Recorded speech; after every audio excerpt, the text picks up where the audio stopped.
नमस्कार मित्रांनो, NCERT बुकमधील इयत्ता चौथीतील परिसर अभ्यास भाग 1 यातील पाठ आपण संपूर्ण अभ्यासणार आहोत. त्यातील पहिला पाठ प्राण्यांचा जीवनक्रम हा आज आपण अभ्यासू. परिसर अभ्यास भाग 1 इयत्ता चौथी यातील आज आपण भाग 1 मधील पाठ पहिला पाहणार आहोत.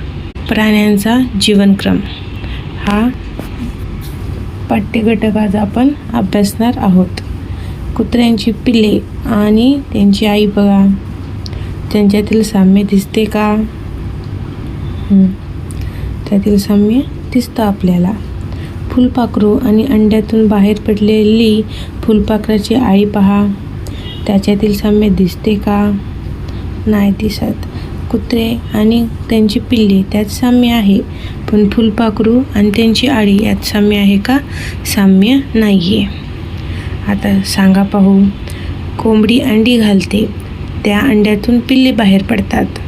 मांजराची पिल्ले अंड्यातून बाहेर पडतात का? नाही. मांजर ही पिल्ले देते व कोंबडी ही अंडी घालत असते. प्राण्यांची वाढ. शेळीचे करडू आणि पूर्ण वाढ झालेले शेळी यांचे रूपांतर फारसा फरक नसतो. मांजरीची पिल्ले आणि मोठी मांजर यांच्यातही फारसा फरक नसतो. पिल्लू आईच्या पोटात वाढते, आईच्या पोटातून जन्म घेते. हे प्राणी अंडी घालत नाहीत, पण काही प्राणी अंडी घालतात.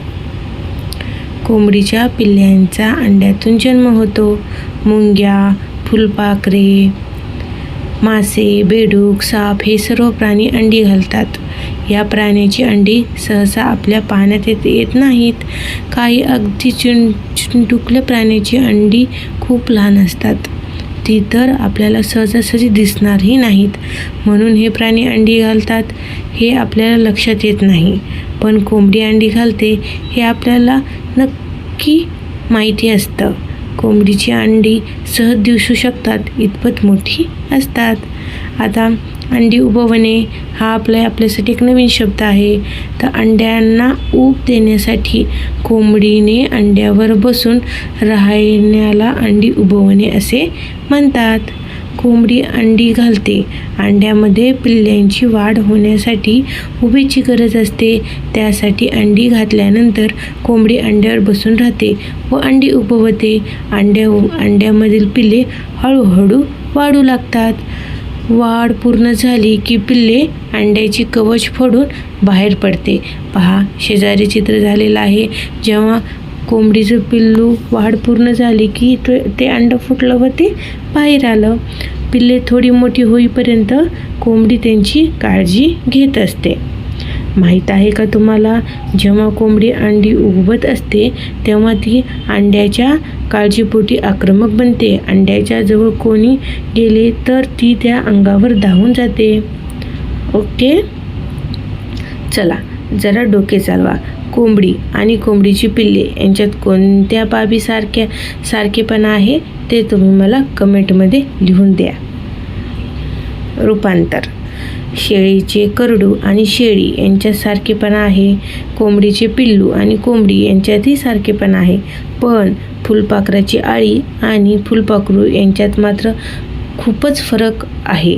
पिल्लू आणि पूर्ण वाढ झालेले प्राणी यांच्यात रूपांतर लक्षात घेण्याजोगी तफावत असणे यालाच आपण काय म्हणतो? रूपांतरण असे म्हणतो. फुलपाखरामधील रूपांतर कशा प्रकारे आहे ते आता आपण पाहूया. सुंदर, एक मिनिट. सुंदर आकाराची आणि निरनिराळ्या रंगाची फुलपाखरे आपल्या परिसरात एक हिस्सा आहे. फुलपाखराचे जीवन वनस्पतीच्या सानिध्यात जाते. फुलपाखराची वाढ होताना त्यामध्ये अंडे, अळी, कोश आणि प्रौढ या 4 अवस्था असतात. म्हणजे फुलपाखराचे किती अवस्था असतात? 4 असतात. कोणत्या? अंडे, अळी, कोश आणि प्रौढ या 4 अवस्था फुलपाखराच्या असतात. त्यातल्या प्रौढ अवस्थेला आपण फुलपाखरू असे म्हणतो. बिबळ्या कडवा या नावाचे फुलपाखरू आपल्याकडे खूप मोठ्या प्रमाणात आढळते. त्यांच्या उदाहरणावरून फुलपाखराची वाढ कशी होते हे आपण पाहूया. बिबळ्या कडव्याची मादी रुईच्या पानावर अंडी घालते. शेजारी पहा, आपल्या चित्रामध्ये दाखवलेलं आहे. अंड्यामध्ये 6 ते 8 दिवसांनी अळी बाहेर पडते. फुलपाखराच्या अळी सुरवंट म्हणतात.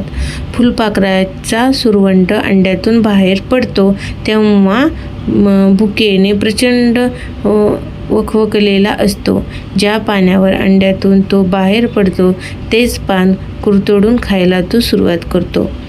त्याचा खाण्याचा वेग फार मोठा असतो, त्यामुळे त्याची वाढ खूप झपाट्याने होत असते.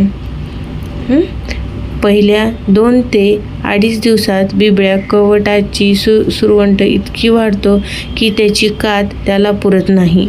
कात म्हणजे काय? शरीराची वाढ होताना अपुरे पडणारे शरीराचे आवरण असतं, ते अपुरं पडत असतं, मग ती वाढ पूर्ण होत नाही.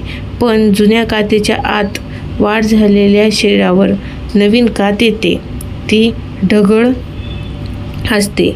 आता जुन्या कातीतून सुरवंट बाहेर पडतो त्याला सुरवंटीचे कात टाकणे म्हणतात. पुन्हा तो वेगाने पान कुरतडून खायला सुरुवात करतो. पुन्हा त्याची झपाट्याने वाढ होते. 2 ते 2.5 दिवसांनी तो परत कात काढतो. अशा रीतीने तो 4 वेळा कात काढतो. बिबळ्या कटवा प्रकारचे फुलपाखरू सुरवंट अवस्थेत 10 ते 12 दिवस असते. 5व्या वेळी वाढ पूर्ण झाली की सुरवंट आपल्या खालच्या ओठातून एक प्रकारची रेशमासारखा लांबलचक धागा काढतो.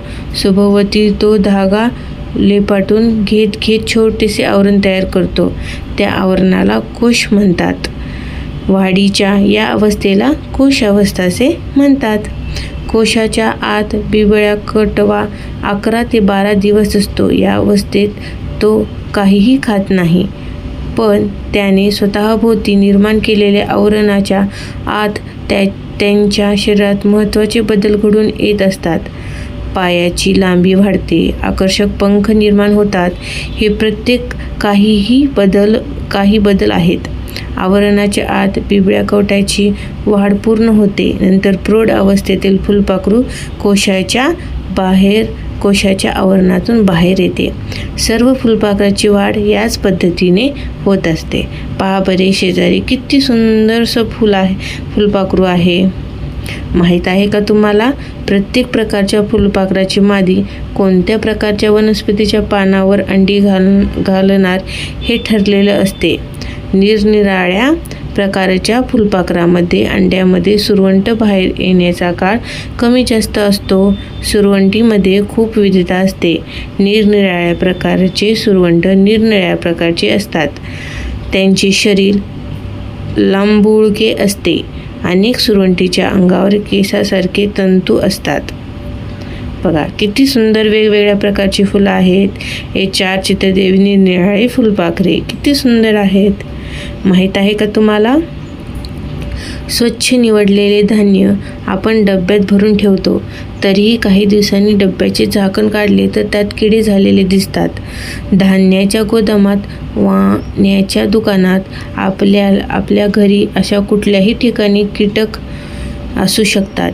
कीटकाच्या मादीने या धान्यात अंडी घातली तर ती आपल्याला दिसू शकत नाही, कारण ती आकाराने खूप लहान असतात. धान्य साठवलेल्या डब्यात हवा आणि ऊब यात अंड्याच्या वाढीची पुरेशी असते, म्हणूनच डब्यात त्याची वाढ होत राहते. त्यांचाही अंडी, सुरवंट, कोश, प्रौढ अशा अवस्था असतात. आपण डबा उघडतो तेव्हा धान्यात कीटक ज्या अवस्थेत असतात त्या अवस्थेला आपल्याला पाहायला मिळतात. आपण काय शिकलो? या पाठातून आपण काय काय शिकलो ते पाहू. कोंबडीच्या अंड्यामध्ये पिल्लांची वाढ होण्यासाठी कोंबडी अंडे उबवते. पूर्ण वाढ झालेले पिल्ले कवच फोडून बाहेर येतात. फुलपाखराच्या वाढीच्या अंडी, अळी, कोश आणि प्रौढ या 4 अवस्था असतात. हे खूप महत्त्वाचं आहे. TETमध्ये किंवा स्पर्धा परीक्षेमध्ये अशाच प्रकारचे प्रश्न विचारलेले असतात.